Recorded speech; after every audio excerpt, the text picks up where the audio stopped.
I know. I'm gonna eat all that bacon tonight. No more bacon. Have you ever seen that commercial, like everything? I mean, the commercial for bacon, like everything's better with bacon. And there was like this commercial, and it was like they were putting it on random things, and the whole commercial was like, yeah, that tastes so much better. And then they were putting on those ridiculous things. But that was the whole thing. Like you can literally put on anything, and it'll be better.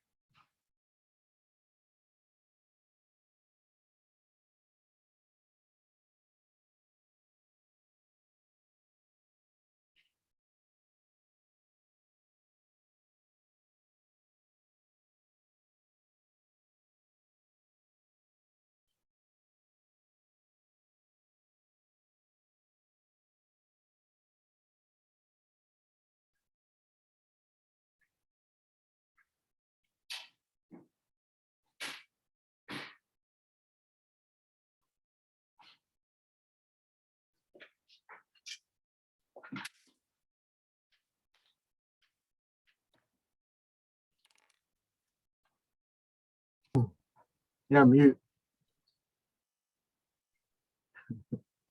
Ed, dude. Good to see you, my brother. Where have you Hey. been? I've been around. We're not live yet, are we, Patrick? No, not yet. I see the recording button on. Hi, everyone. I know that Yes, recording. I don't like that recording button. It always. You're all on the record. I told David all of my meetings are just auto set to record. All right. Um, Junior, you fixed my recording. Thank you so much. Oh yeah, no worries. I'm glad it worked out. Junior Yee is our fixer. Hold on. Hey, Patrick, you got the slide deck I updated today? Yes. I just want to. Can you share it for just a quick second? I want to make sure everything is the right one. Yeah, let me pull it up right now. See, this is what I would look like if I were younger. Better. What's going on? I'm tired of looking at myself on Zoom. So I did say we were recording. FYI. Well, we'll cut this out. This will be the blooper section. Okay, good. You got it. And you sent Pam the invite because she needs to do the thought exchange. Oh gosh, I hope so. Let me check.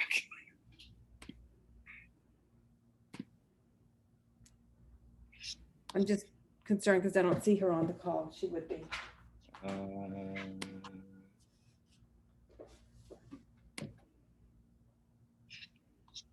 dang it. Here. Sorry, I'm going to stop sharing.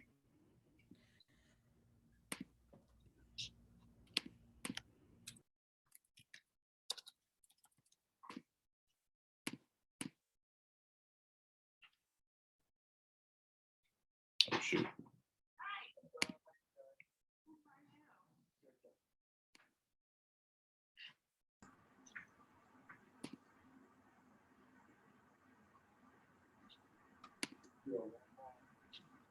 Oh yeah, we were thinking of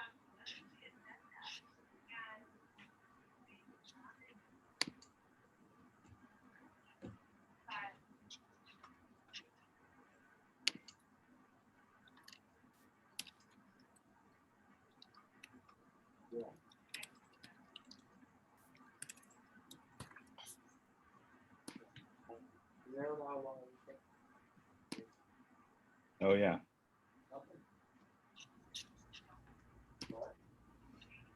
Pam's added. I'll ping her. But I'm gonna start the webinar so folks can start rolling in. She's saying she's here, but I don't see her. Is she in our room and I just don't see her? I don't think she's in the right room. I'll send it to her again. But I'm gonna start so people can start rolling in.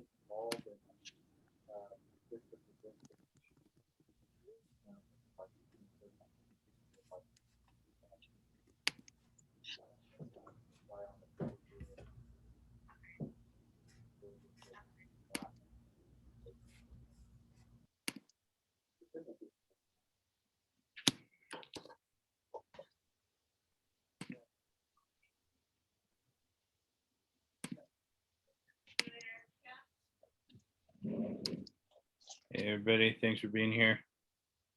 Get started in just a second. Happy Earth Day.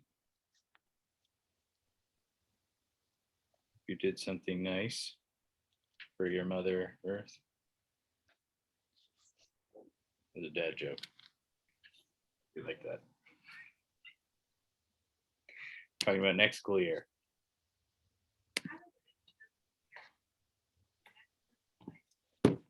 I'll give you some information.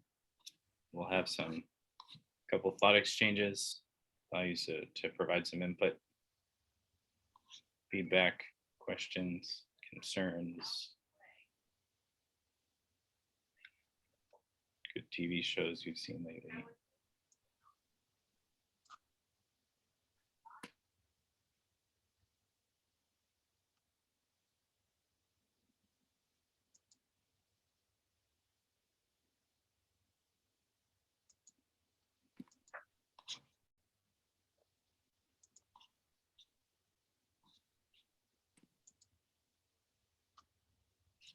This will be our first of 2 student input sessions. So just in case folks aren't able to join us today, we'll have another opportunity in May, on May 12th.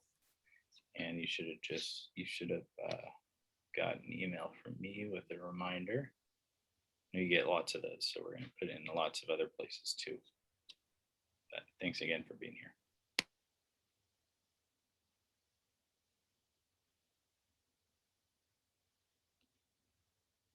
Well, out of respect for everybody's time, why don't we go ahead and get started? Appreciate everybody coming. I'm Superintendent Haglund. Glad to see you all here. And we're looking forward to getting some good feedback from you. So at this point, I'll turn it over to Dr. Woodward. Good afternoon, students. We're very glad that you can be with us today. We know that we've tried multiple dates and times to be able to connect with you. So this was the best that we could do given your busy schedules. So in just a minute, we're going to put our slide deck up, but I think I see it coming up right now. Okay, perfect. Thank you.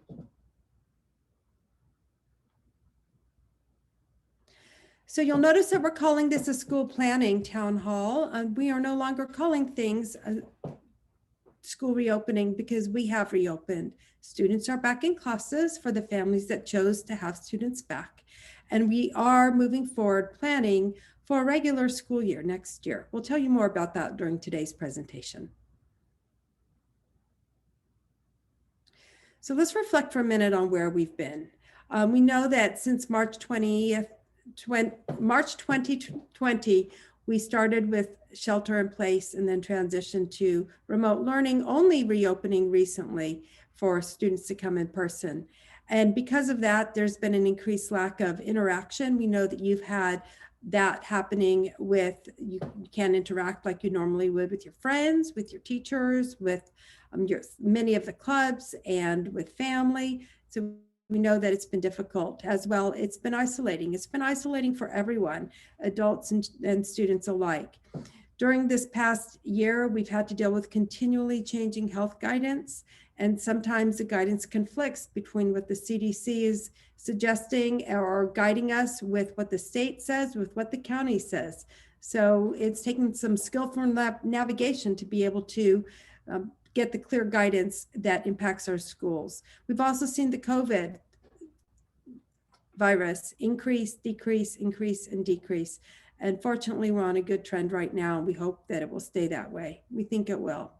And during this time, we've had to adjust. Everybody has shown a growth mindset, and we have continued to learn. And in fact, we've learned some new things that will be very helpful for us in the upcoming year. And in fact, in our lives, we will learn from this experience.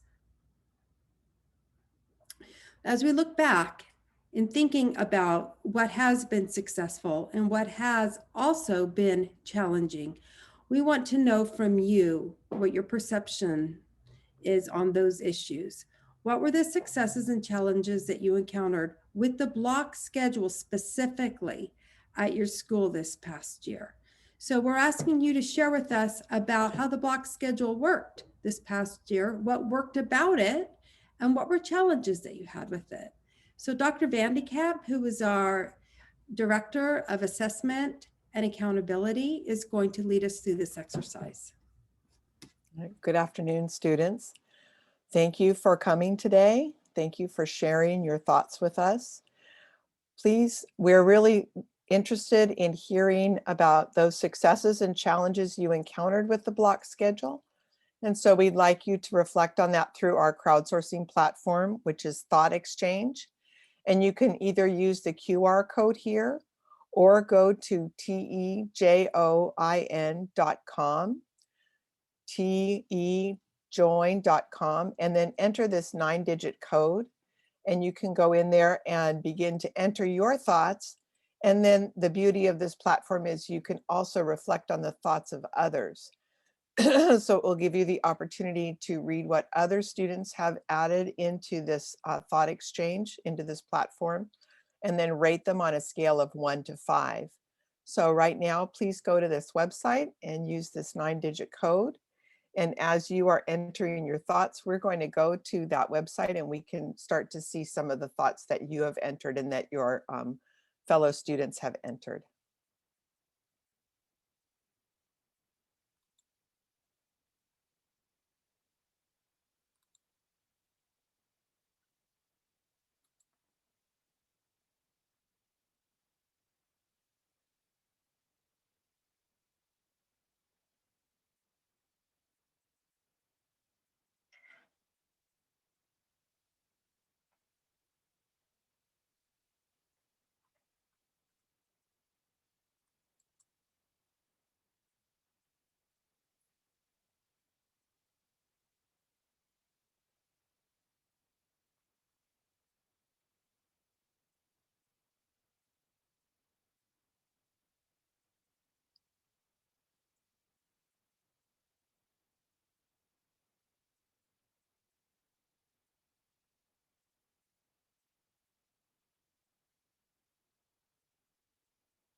So you can see here, as students are entering their thoughts, the website is here and the 9-digit code. And then you can also see, as students are entering their thoughts, how they are connecting across the thoughts through the rating system. We have a little over 2 more minutes, so go ahead and enter your thoughts.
So you can see some of the top thoughts that we've had with this thought exchange around the lack of social interaction, some of the challenges of breakout rooms,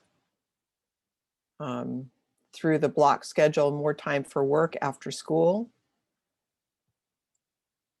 challenges around the amount of homework, communicating with teachers about assignments, and then also as a success, having Wednesday as a kind of a catch-up day, sleeping in several days. Seems like a challenge was also cramming projects into those 2 days with a short period of time.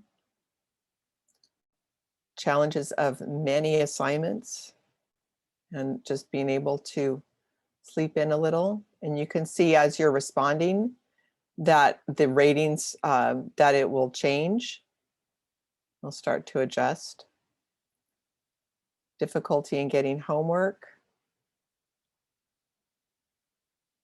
Challenges when it's in person and hybrid at the same time. Challenges around the instruction and lack of social interaction. Seems like a success was the Wednesday for a day to catch up. Just being on a screen for a long time is challenging. Not being able to see your friends is challenging as well. Is there anything you'd like to add, Dr. Woodward? I really do appreciate the feedback, especially the feedback that pertains to how the bell schedule worked. Or the block schedule, that's very helpful. So continue to add your feedback and we'll go ahead and move along to the next slides. All right.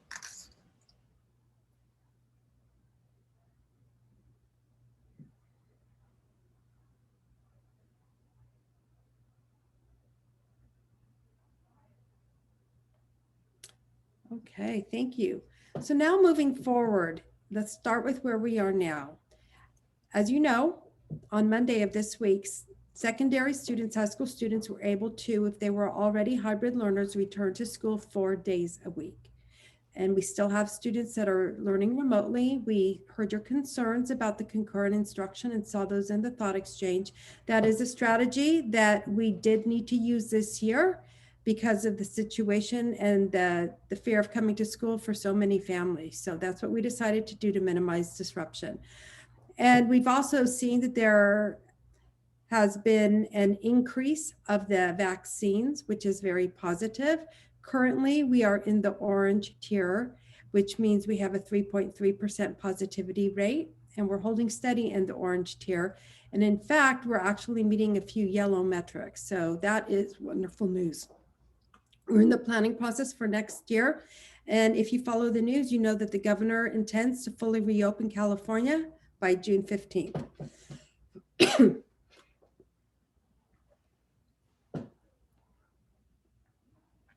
So we've identified our school planning priorities for the upcoming year. One is to identify sustainable practices for continued implementation. There are some things that we've learned during this pandemic, such as our increased use of digital applications and technology, that we think we should be able to continue even when students come back full time.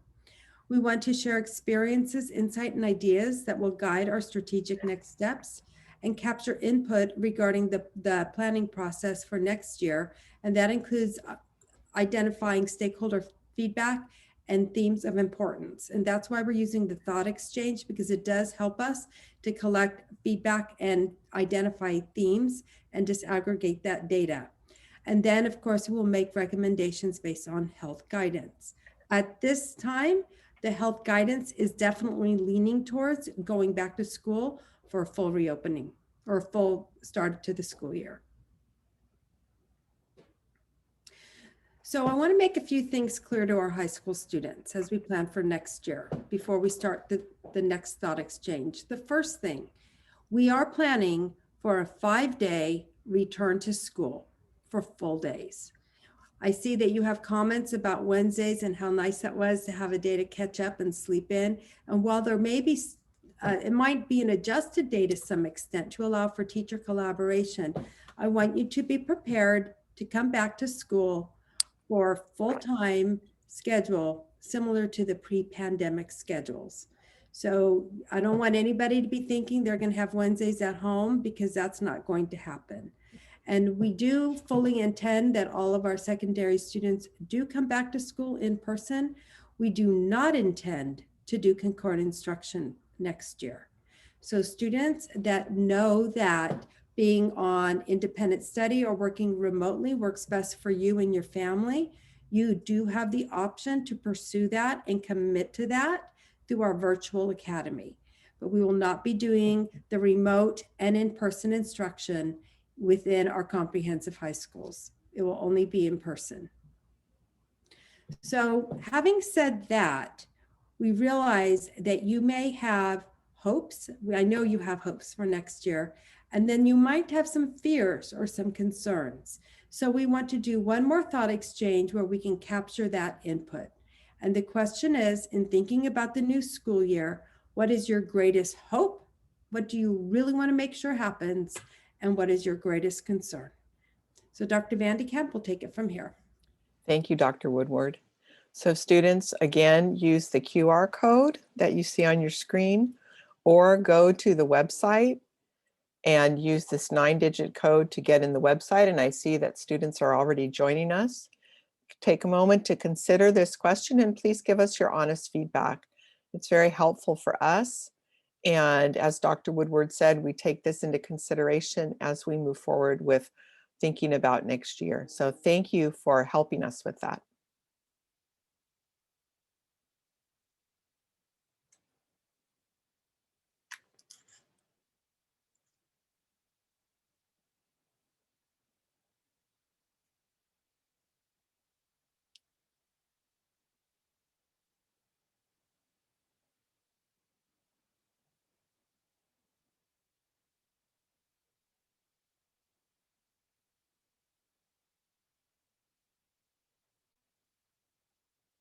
And here again is our question, and the QR code and the website.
So again, here you can see how your thoughts are connecting with the thoughts of others through the ratings. And then the the highest rated thoughts are showing up on the right side of our screen.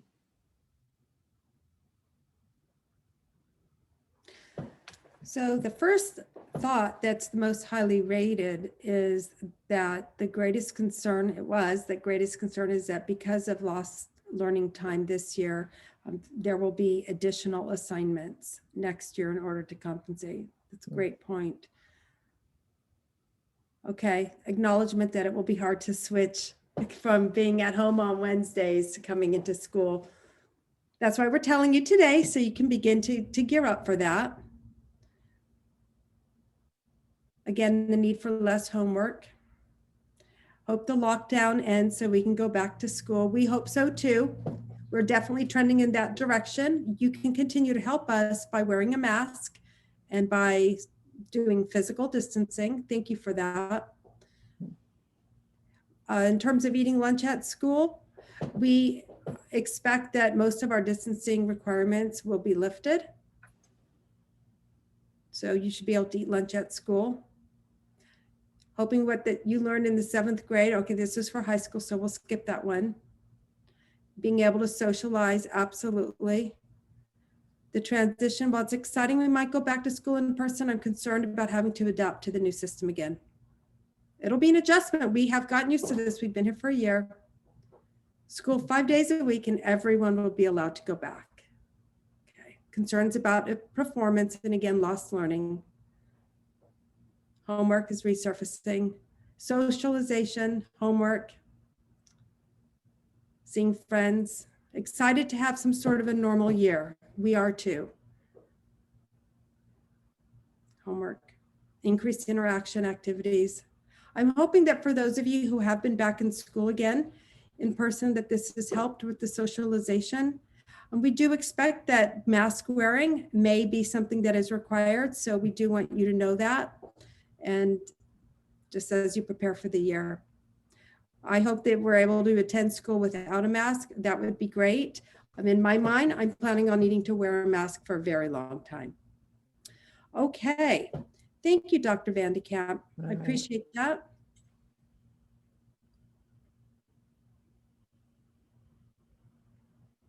So it looks like we have 5 minutes left in our town hall. So I'm wondering, Mr. Gannon, do we have any, could we take 1 or 2 questions from the audience? Sure. So we can do this just like we do in a classroom. If you have a question that you want to ask, just feel free to click that raise hand button. And we'll take as many folks as we can. Okay. All right. Regov, we'll start with you. Till when do you expect us to, like, when do you expect to give us the results of these questions? Thanks With so the much for answers? that. Sure, I appreciate that. Yes, what we'll do is after we've compiled it and looked at it, on Sundays, we do a bulletin to the board. It's a public document and it does get posted to our website. Sometimes that's posted on Monday. So if on Monday you go to PUSD and you look for a bulletin to the board, you'll be able to see an updated report that kind of analyzes the top trends for some of the thoughts. There are so many thoughts, so we generally don't share all of the thoughts in the report, but we do share the top ones, and we also would be able to share that by themes. Does that work for you?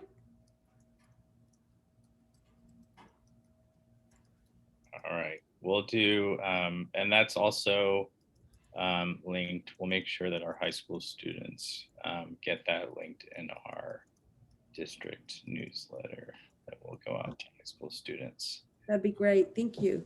So next we have Ishan. Ishan, go ahead. So how do you plan to address mental health issues that were caused by the pandemic? Mental health has definitely become a conversation of frequency. And so right now we're trying to think about different options that we might have that can provide support for our students in person and out of person. And so we've heard the request for counseling and things just like that. We're also hoping that by having students back in school full time, that the socialization will begin to help to remediate some of the mental health issues that have been caused by the pandemic. Our Assistant Superintendent of Student Support Services is on the call with us. Mr. Dialazzo, just in case you have anything you might want to add. Yeah, thank you, Dr. Woodward and Ishan. Great question. It's definitely at the forefront of what we are trying to plan for in the fall. And we've been planning for, frankly, throughout the whole pandemic. So for me, it's really about layers of support. And it starts with all of you to help us to identify the needs and then provide the appropriate resources. So it could be as simple as conversations with your teachers, conversations with your counselors, your administrators. And then as the needs become a little bit more intensive, then we would make referrals to possibly site staff that we can provide at your specific schools. And then there's also community agencies that we work with and that we have partnerships with that can help provide some resources for students. So again, it's about those layers, and we need everybody to be part of the solution so that we can provide you the appropriate resources. Thank you. I have a follow-up question to that, if you mind. Go ahead. So worst case scenario, the riots that are like all the people that are not wearing masks, assuming that gets worse and the pandemic is not over by the next school year, what do you think will happen? I can try. Oh, go ahead, Dr. Wood. What I was going to say is one of the things that we've learned is that it's very hard to predict what's going to happen. We do know that more and more people are getting vaccinated. And so that is the expectation, is that we'll continue with the positive trend. Although we can also expect COVID to be here with us, just like the flu is every single year, but in a minimized form. So just know this, that when we are looking at our bell schedules and for next year, we are doing so intentionally to design them in a way that if we had to go back to more restrictions, we would be able to do that without great disruption. So we do have alternative plans in our back pocket that we will eventually be sharing with our community if necessary. And so just know that we're thinking about that. Okay, thank you very much. You're welcome. And I also want to just add one more comment about the mental health. We have resources now to support our students. So if at any time you or someone you know and you love is experiencing mental health challenges, please reach out to a trusted adult within our school district or an administrator or your counselor, and they can connect you to some of the programs that we have where we can refer students for help. We know this is an isolating time and we don't want our students to suffer. So if you need help, or you know someone who does need help, please reach out to the school system and we will do our best to direct you to resources. And on that note, I think we started just a couple minutes late, so I don't know, maybe we can take at least one more question, Mr. Gannon? Sure, why not? Let's do, oh, where'd he go? All right, a couple of people. See, I know my friend Alan was at the top of the list before, so let's go with Mr. Alan Gottlieb. Oh, can you hear me? Yes, go ahead. So I have a question about like in-person events next year, like, you know, homecoming or prom. Like, is there any like plan about that so far, or how it would look like? No plan on that right now, where we haven't received that guidance. Okay. Yeah, that's my only question. Stay hopeful, Alon. They're allowing in-person and indoor events. Outdoor right now, just smaller sizes. And so I would say there's hope. We just don't know exactly what it'll look like when it gets to homecoming time. Okay, great. Thank you. Thank you, sir.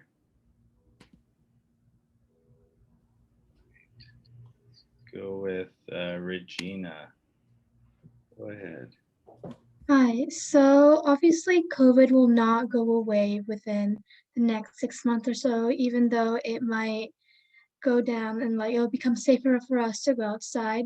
but will we still need to wear masks, and will vaccines be required to go to school? So So- let me take that one real quick. I think for the foreseeable future, mask wearing is likely. It protects us for a lot of reasons. At the same time, as people become vaccinated, the importance of wearing masks outside when you're not with other people may be reduced. At this point in time, there is no mandate regarding vaccinations.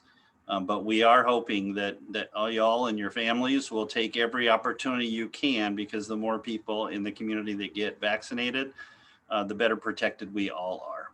I have a follow-up question. So if masks are still required, then does that mean that we will have a socially distant lunch or something? How will that work? So that guidance continues to shift all the time. Right now, people wear masks, but they can take the mask off as long as they're sitting at some distance from one another while they eat. And so that guidance will become more clear to us as we get closer to the school year. I don't want to make commitments based on what's happening today, because it will be different by the time we get to August. Okay, thank you. You're welcome. Students, we really do want to say thank you for joining us today. And so we will sign off right now, because it sounds like, based on your comments, you have a lot of homework you probably need to get to. So we will see you soon. We will be having another town hall on May 12th. We hope that you'll be able to attend and bring a friend. And in the meantime, stay well, stay distant, and wear a mask.